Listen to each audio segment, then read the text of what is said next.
Hey, what is up guys? So glad to see all of your smiling faces. You are smiling, right? I think. Anyways, Interactive Brokers just rolled out a new mobile app that they call it the GlobalTrader app, and it looks almost identical to their previous Impact mobile app with just a little bit of differences in terms of their appearance and some of their features. Which is why in this video I will give you a quick overview of the new app without spending too much time diving into the itsy bitsy details, because it's pretty much covered in my previous video, just to give you a sense of how the app looks and feels, so that you can proceed to download them from the Apple App Store or Google Play Store. If you already have an account with Interactive Brokers, then you can use that credential to log into this app. If not, feel free to check out this video where you can create your Interactive Brokers account and start trading within a day or two.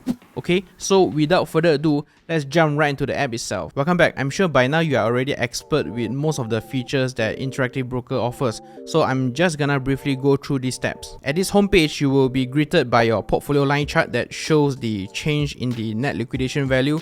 It's really minimalistic, to the point that I think they sacrifice some of the useful features because you can't even see the performance of your portfolio. IBKR, if you are watching this, please give us the option to look at the historical performance of our portfolio. Down here you have the typical quick access buttons. You have transactions, deposit, withdraw, convert, account, pretty much all the standard things that I've covered them before. But just something to nitpick here, if you tap into the deposit fund button, you can see that there is no way to select the direct ACH transfer method since it can't be saved. So if you are funding your account with the Wise ACH method, I'm afraid you still have to log into the web portal to get that funding instruction. Anyways, let's go down some more. We have top holdings, pretty standard. Clicking this show all button will direct you to your portfolio, which I will touch in just a bit. World indices, watchlist, you guys should be expert in this already.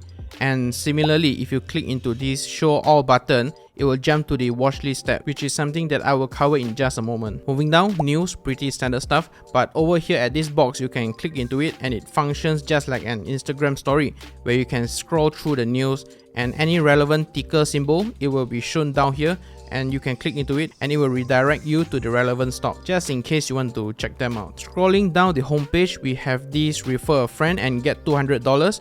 Feel free to use your link and share it with your friends and family, but just a quick note, terms and conditions do apply in case you are not aware of it, which is also why I'm not so fancy about it.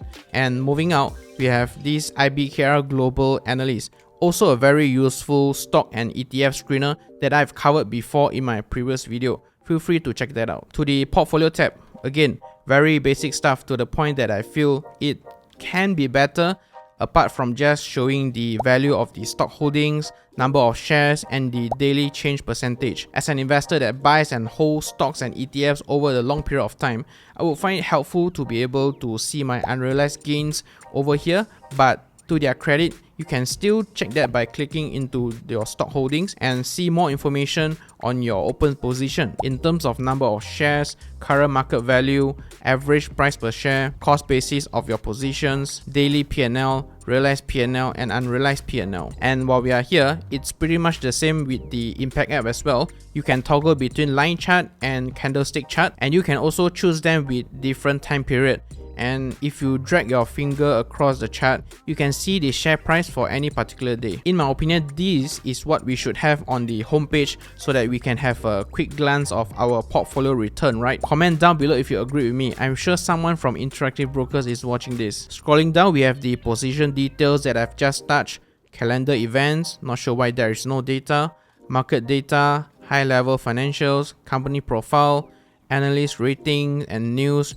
Pretty standard stuff. At the bottom we have this buy, sell, and swap order. I've covered this before, but just to give you a quick feel of it, you can buy or sell with 3 different order types. They have limit, market, and stop limit. And in terms of time in force, they have day and good till cancel, which is really helpful for those of you that can't be bothered to log into your Interactive Brokers app every day just to reset your order if it doesn't go through. Moving on, if you are trading the US stock market, you can also trade fractional shares by adjusting the number of shares you want to buy or sell, like so.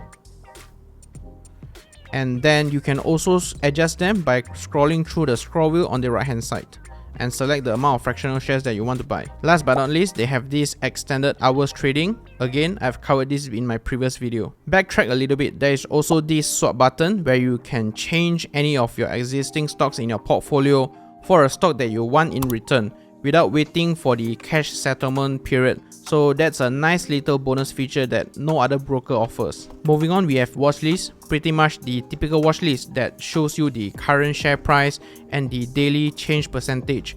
It's totally normal to have this as it is, but to make this page better, it would be great if you can have something like a stock price alert instead of just letting it sit here without offering much utility, right? Oh well, we can only hope for them to update this page in the near future. The last tab we have here is the Explore tab. You can use this search bar to look for any stocks or ETFs that you want, or look for stocks according to their industries. For example, if you click into the technology industry, it shows you the top movers, top ESG and IPOs. I personally don't find this function that useful because it would be better if we can have a list of, say, top 30 tech companies in terms of market cap and show their price movements and etc. just like how TradingView shows it on their website. I think that would offer so much more information rather than just looking at the top movers, which I don't even know who these companies are to begin with. It might be useful for traders looking for companies with a volatile share price movement for the day, but for investors like me, it doesn't really offer much. That said, again, to their credit, you can actually screen for stocks and ETFs with specified parameters using the GlobalAnalyst button in the homepage. I know it's probably a first world problem, but I think it would be great if they can integrate that screener into this Explore tab. It makes the entire user experience much more enjoyable. So there you have it. I hope this video gives you a glimpse into their GlobalTrader mobile app. At the moment, I think there are still more work to be done on the app. It's definitely not perfect yet, but for beginner investors or traders that have just started off with their investment journey, I guess it's safe to say this app offers more than enough for them. Anyways, let me know what do you think about this app compared to their previous mobile app. Do you like it or not? I will be interested to read your thoughts on the comment section down below. And with that said, thank you very much for watching. Stay safe, stay invested, and as usual, I will see you in the next one.